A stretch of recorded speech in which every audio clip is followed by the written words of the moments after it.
امروز اومدیم محله زیبای کارگیجان که براتون یه آپارتمان یک خوابه زیبا رو نشون بدیم. پس اگه حاضرین بریم با هم ببینیم.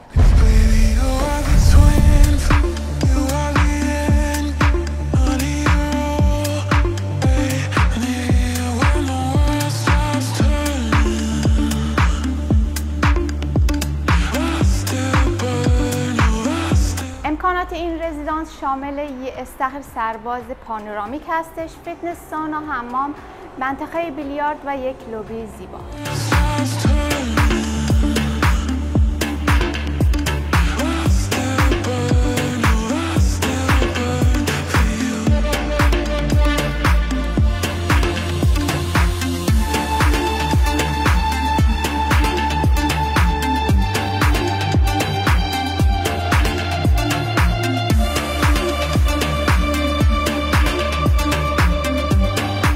آپارتمان یک خواب است با مساحت کلی 50 متر مربع، شامل یک اتاق خواب، یک سرویس، یک آشپزخانه اوپن، یک اتاق نشیمن و یک باغچه زیبای 20 متری است.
این آپارتمان در 0 متری ساحل هستش و هر چیزی که فکر میکنین نیاز دارین همین دور و براست.